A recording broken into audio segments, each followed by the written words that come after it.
Mesdames et messieurs, bonsoir. Je suis tout à fait ravi de vous retrouver dans cette nouvelle édition, Indice, votre fenêtre sur le monde des chiffres égyptiens, sur le monde de l'économie égyptienne. Justement, aujourd'hui, c'est une édition tout à fait spéciale car on va parler un peu plus des politiques proactives, des politiques financières, monétaires, économiques proactives avec la crise du coronavirus. Ici en Égypte, bien sûr, il y a toujours ce qu'on appelle l'initiative égyptienne Vie décente qui, selon l'ONU, répond aux objectifs de développement durable. Et toujours selon l'ONU, ou des rapports qui ont été publiés à propos de cette initiative égyptienne, Vie décente contribue à l'allègement des répercussions négatives résultant de la pandémie de Covid-19. Vie décente touche plusieurs secteurs, plusieurs domaines de la vie égyptienne. Donc, c'est ce qu'on va savoir, comment les citoyens égyptiens profitent des politiques de protection sociale, notamment au cours de cette crise de Covid-19. Et ça toujours à travers les explications, les éclaircissements d'un ingénieur socio-économique, d'un spécialiste dans les domaines des politiques économiques et sociales. Il s'agit donc de notre invité, M. Ahmed Rifqi, le grand économiste égyptien. M. Ahmed Rifqi, vous êtes toujours le bienvenu sur NATV International. Merci bien à vous. Merci beaucoup. Justement, si je peux dire, vie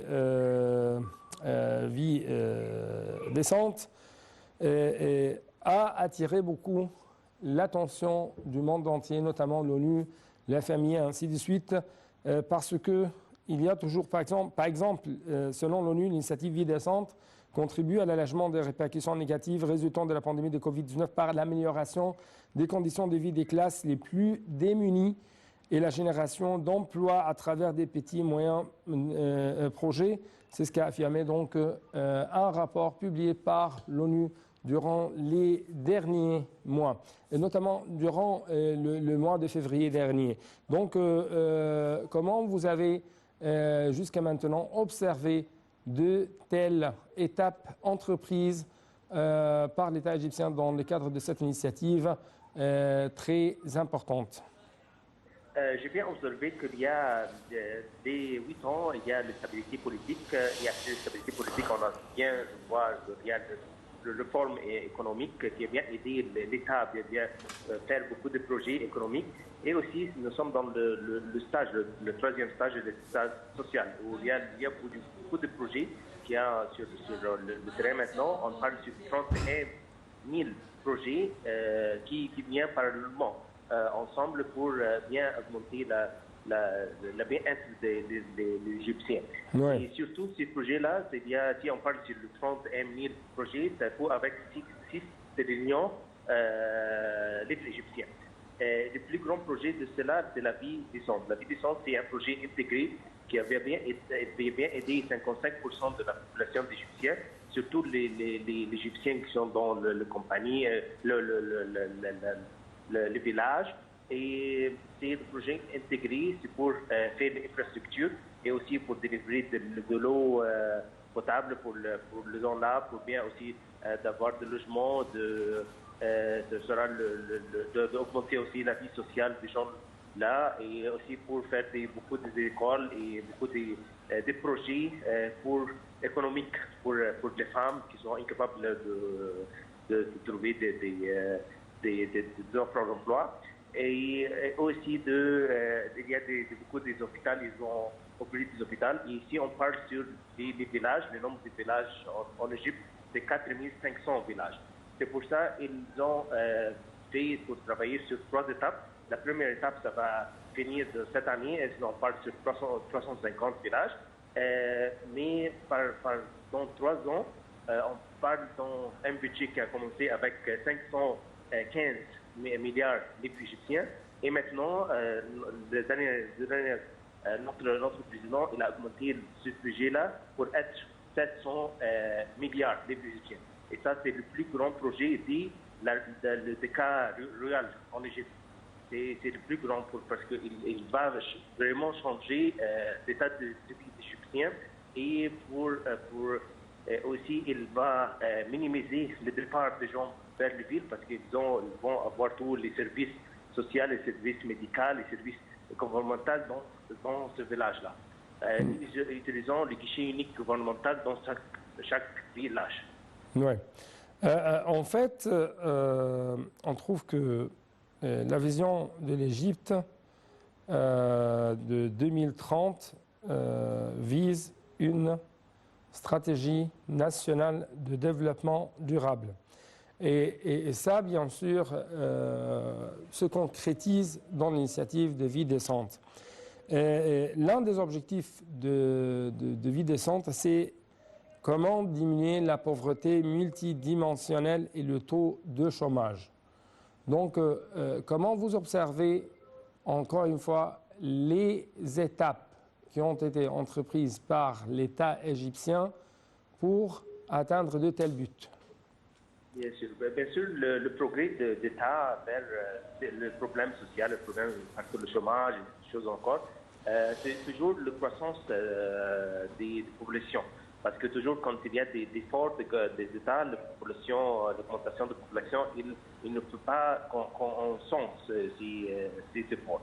Mais cette fois-là, au lieu qu'il y ait une croissance de population, il y a beaucoup d'efforts. Comme je dis, on travaille sur 31 000 projets par mois, ce qu'il donne beaucoup de sens pour les gens qui trouvent beaucoup de projets dans ce lieu de vivre.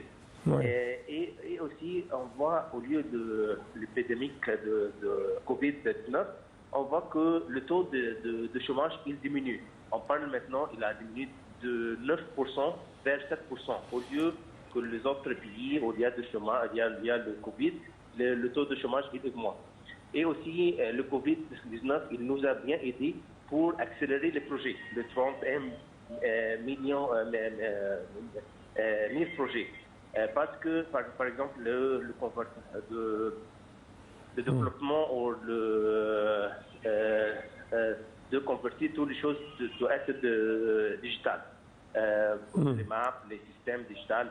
La transformation numérique, vous parlez de la transformation numérique. Oui, c'est ça, c'est le projet. Ce projet-là, parce qu'au Covid, il est accéléré, il vient être maintenant pour faire beaucoup des services et beaucoup de choses digitales parce que le Covid a bien accéléré ce projet-là. Et aussi, on trouve que au lieu que le Covid il doit augmenter le taux de chômage, mais par rapport à tous ces projets-là que le gouvernement a ouvert, il a bien employé beaucoup de gens, c'est pour ça qu'il a diminué le taux de chômage autant de là. C'est pour ça qu'on parle de 7% maintenant le taux de chômage. Encore une fois, en fait, Vie décente a un axe très important. Il s'agit bien sûr comment améliorer le niveau de vie des citoyens. Si je parle des zones informelles, des zones de bidonville, des zones non planifiées et ainsi de suite, comment Vie décente a présenté ou apporté remède à de tels problèmes?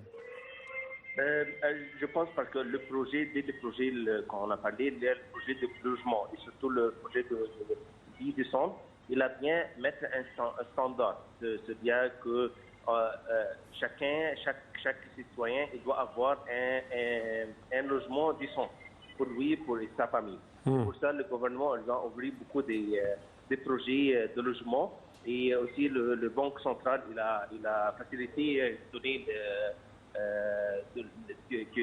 n'importe quel Égyptien il peut acheter son logement et avec un installment pour 30 ans.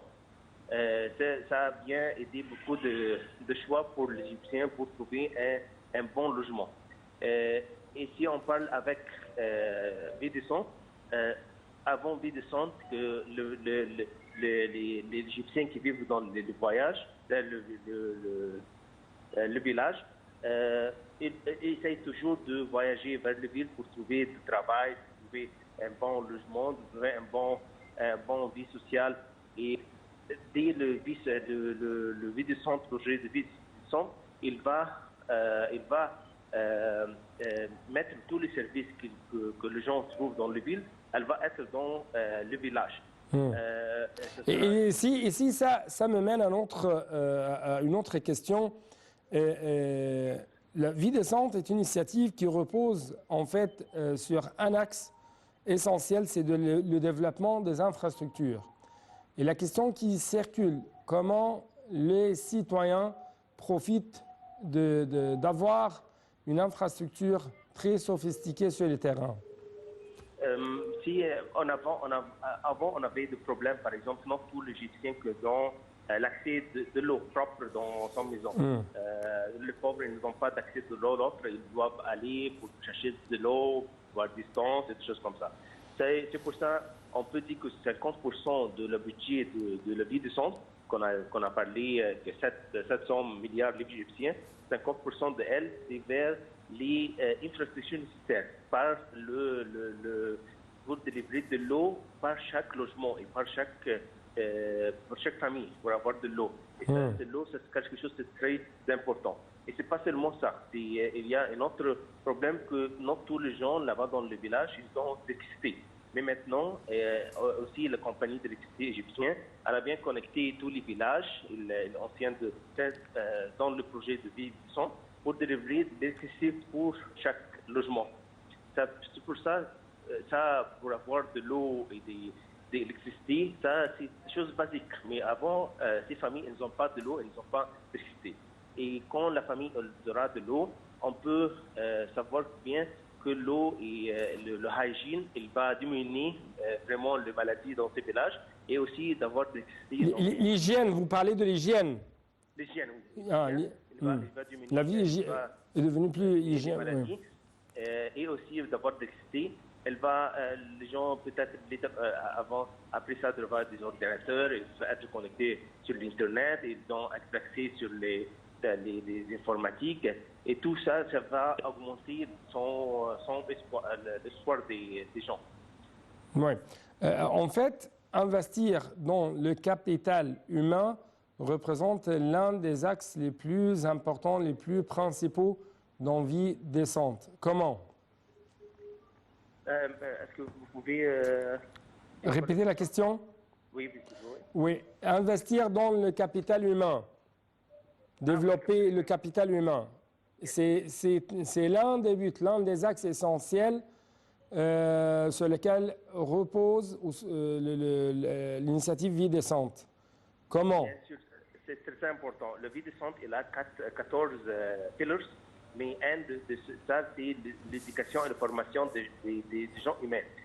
Par trouver les problèmes dans ces villages-là et essayer de trouver des solutions pour résoudre ces problèmes-là. Et trouver une personne pour créer un job, pour créer un boîte de travail pour lui, pour travailler. Et pour travailler, ils doivent avoir des trainings et des formations. C'est pour ça qu'il y a une unité qui s'appelle Vocational Service. Et cette unité-là, elle essaye d'augmenter les skills et les habilités des gens-là pour bien adapter pour les demandes de travail et pour bien résoudre le problème de son village. Et bien sûr, ça c'est pour les gens qui veulent travailler. Mais il y a aussi les écoles, ils ont bien mettre des infrastructures pour les écoles pour augmenter le taux et le nombre des étudiants et aussi de donner des recours pour les gens qui veulent travailler. Et bientôt, si on parle sur les femmes, il y a un bon budget pour les femmes, pour aider les femmes qui sont indépendantes, qui ne sont pas des maris, des femmes qui ont des enfants, de trouver une source pour avoir d'argent, pour trouver, par exemple, pour pour donner des cours pour ces gens-là, pour ouvrir son travail dans la maison, par exemple, pour faire des petites choses et après ça, elles les vendre. Oui, donc vous parlez actuellement des petites et moyennes entreprises. Oui. Actuellement, on parle encore que l'État égyptien, à travers Vie décente, à travers le financement présenté par la Banque centrale d'Égypte, toutes les institutions égyptiennes essayent de renforcer, de doper les petites et moyennes entreprises. Donc, comment vous trouvez les accomplissements et les défis dans ce domaine, les défis qui se trouvent jusqu'à maintenant dans ce domaine, et quels sont les accomplissements qui ont été réalisés sur le terrain, d'après votre remarque, oui. Au début, avant de commencer ça, on doit savoir qu'on dit qu'il y a le map d'investissement en Égypte. Et ce map-là, pour les gens du ils ont bien savoir qu'est-ce que les gens ils demandent et qu'est-ce que les Égyptiens produisent. Et il y a une gap, il y a une différence entre ce qu'on produit et ce qu'on demande. C'est pour ça on a bien savoir qu'on veut des compagnies, des gens qui peuvent produire ce que il y a les différences entre notre demande et notre production. Et c'est pour là, ce map-là, elle a bien aidé pour guider les gens qui veulent ouvrir des compagnies et les gens qui veulent travailler. Pour les guider, travailler, il y a des opportunités d'investissement ici. Tu travailles ici, tu vas avoir d'argent de banque, tu vas avoir des procédures rapides pour tes compagnies et tout ça, dans un plan égyptien pour savoir tout, pour guider les gens, pour travailler dans le domaine où on a besoin de gens de travailler dessus. Oui.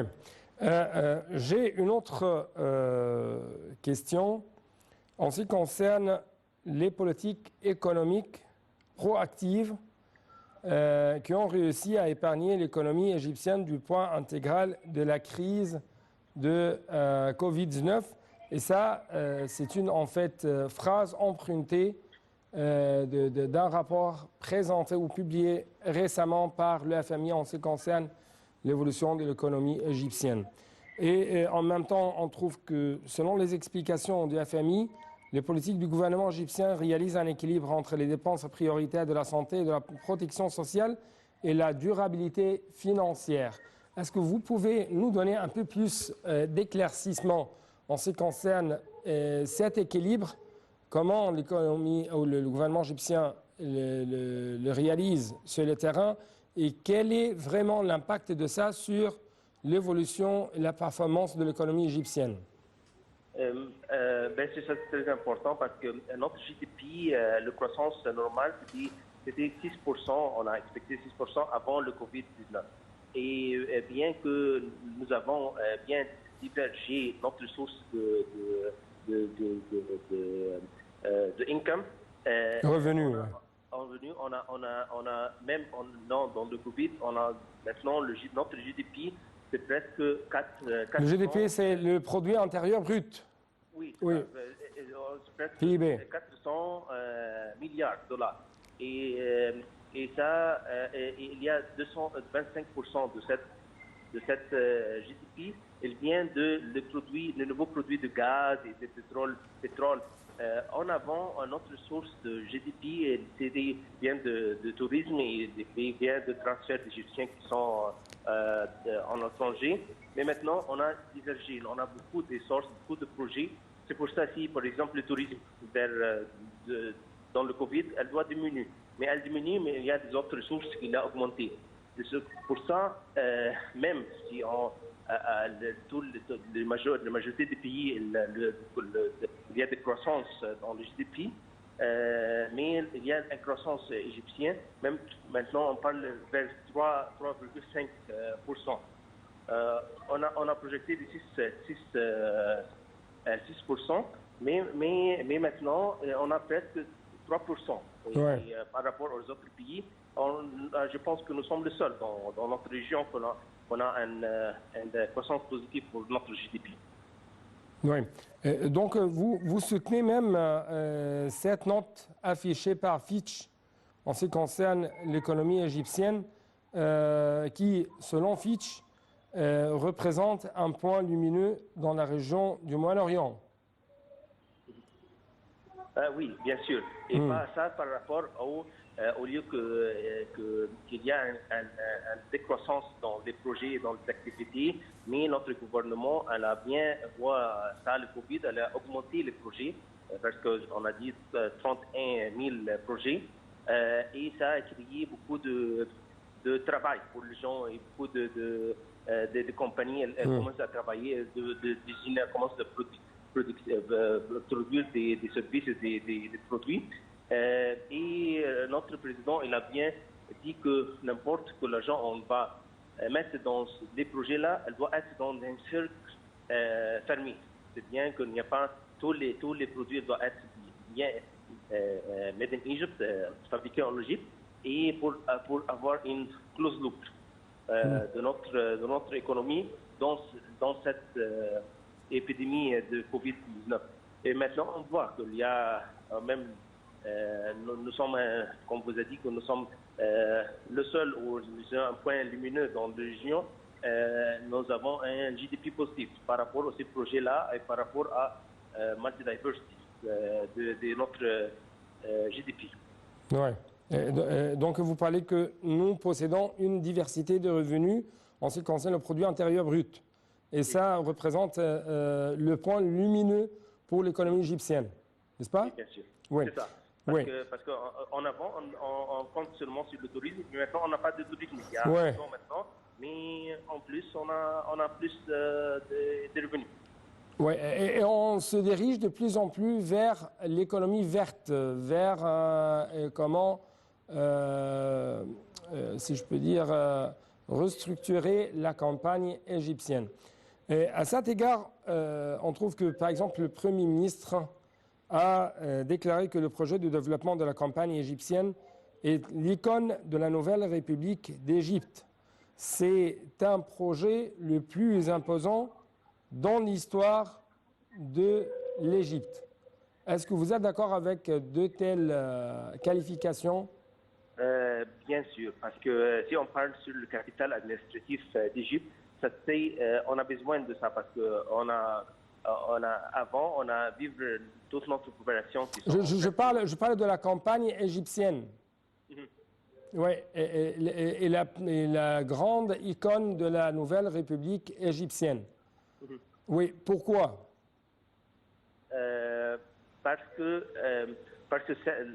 la nouvelle capitale, c'est un nouvel système d'État pour bien résoudre et bien manager toutes les ressources de l'État égyptien.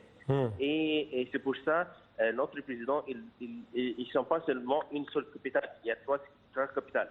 On parle maintenant sur le capital administratif, qui sera à côté de Caire, et ce sera le central administratif. Mais il y a aussi le capital commercial, après il y a le capital économique, et il y a aussi le capital touristique. C'est pour ça qu'il y aura beaucoup de capitales. Ça veut dire que nous ne vont pas être centralisés comme avant. Non, on va être concentré. Chaque capitale elle travaille sur une fichier qui est importante. Et aussi, ils ont bien connecté tout civil. Le 4 générations, elle va être connectée bien avec l'Internet et des infrastructures. Et comme on a dit, comme par exemple dans vie décente, les Égyptiens, on n'a pas besoin de voyager vers le ville pour avoir du service. Ils vont avoir le service chez eux, utilisant le guichet unique qui est connecté avec tous ces capitales. Bien sûr, quand notre président, le chef d'État, il a annoncé qu'on va ouvrir, on va inaugurer le capital administratif. C'est un annoncement de notre nouvelle République. Une nouvelle République intelligente, forte. Monsieur Ahmed Refki, notre analyste politique et économique, spécialiste dans les politiques socio-économiques, merci beaucoup pour de tels éclaircissements et de telles informations de votre part en ce qui concerne les différentes initiatives bien sûr, entreprise par l'Égypte afin d'améliorer la vie des citoyens, notamment dans ce temps très dur du coronavirus. Merci encore une fois. Donc, c'était tout pour cette édition, chers téléspectateurs, et merci à toutes et à tous. À la prochaine.